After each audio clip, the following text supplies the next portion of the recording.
Welcome to Glacier Lake School News Season 2. Now we go over to the news. Thanks, Gabe. Ken and Wilson on local news. The Missoula Police Department is issuing a warning for Missoula businesses. There have been reports of counterfeit $20, $50, and $100 bills hitting cash registers, according to NBC Montana. Kenna? That's right, Wilson. Last weekend, a report came out where the police said that they had arrested a pair in possession of counterfeit money in early August. While it is not known whether the recent fake money is related to this incident, the bills could be from a news source or left over. Also, there seems to be no specifically targeted area, as the phony cash has been found at convenience stores, casinos, and fast food restaurants. Police are asking the populace to be alert, as the phony money could be anywhere in the Missoula area.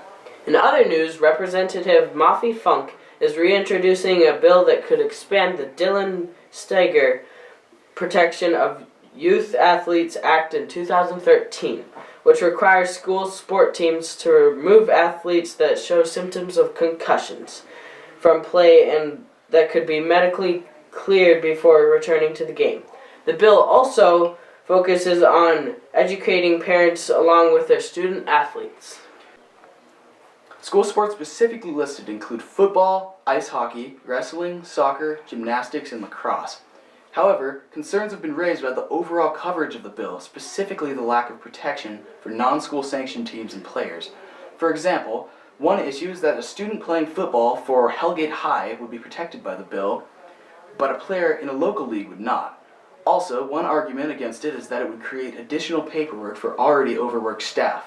Proponents say that the added measures are worth the increased demand on officials. Thanks, and back to the studios with Gabe. Thank you, Ken and Wilson. Now over to the weather with Julian and Connor. Thank you, Gabe. Connor and Julian here in the studio. Same nice weather will be starting on Friday, today. It will be 77 degrees and sunny, so it's a great time to go for a walk your dog, or even go for a nice, beautiful hike with your family. Saturday will be 67 and rain. 67 was a great year. And then Sunday will be 63 with sprinkles. He's not going to be there. Don't over-excite yourself. In Polson, we're doing this new thing where we're going to do towns surrounding us. Polson, Saturday is going to be rain, 61. Sunday is going to be sunny, 61. That was a great notebook year, right?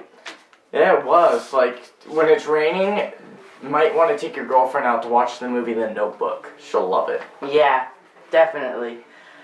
All right. Never watched it. Oh yeah, that's right. Just proceed. Missoula will be Monday, 69, partially cloudy, so you could get some walks in there. But remember to wear a sweater. Yeah, and you won't get your solar panels charged very much. No, not really. And Tuesday, 65 again, 65, and partially cloudy again, so again, no solar panel charging. Yeah. Wednesday, 61, sprinkles. Girls don't like sprinkles. He's not going to be there. Don't repeat that. Helena, Thursday, 52, it'll rain, so That's when watch you need, The Notebook. That's when you need a coat. And you watch The Notebook. And Friday, 58 and partially cloudy. So, what we're trying to say is, it's that year where you're going to start needing sweatshirts and nice warm hats. Back to the studio with Gabe. Thank you. Do I need sweatshirt? Yes. Thank you, Connor and Julian, with the weather. Now we're going to talk about the North Dakota pipeline. Brooklyn recently went to North Dakota. What did you see there, Brooklyn? Well, I traveled to North Dakota to the Sacred Stone Camp on the Standing Rock Reservation. It's a prayer gathering and camp, support actions against the Dakota Access Pipeline. Brooklyn, can you describe to us a little bit about what the Dakota Access Pipeline is? Well, the Dakota Access Pipeline is a pipeline to bring Bakken oil from the Bakken oil fields from North Dakota. This pipeline is planned to go underneath the Missouri River and travel all the way down to the Gulf of Mexico. It's supported by a Canadian oil company, financed by many big banks and corporate energy giants. What were some of the experiences that you had at the camp there? My experience at the camp was incredible. we didn't really know what to expect.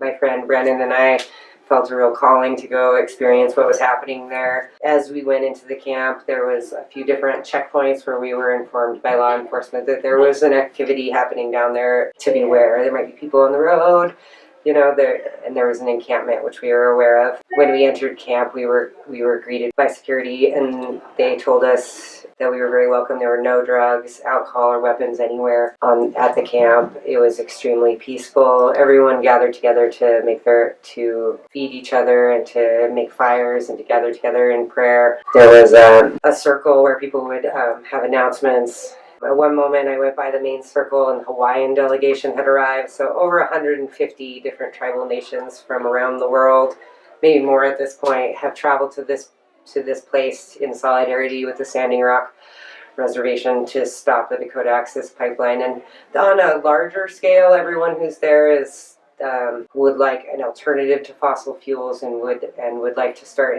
instead of investing massive amounts in like pipeline infrastructure, that what we really need is renewable, sustainable energy that isn't dangerous to the planet.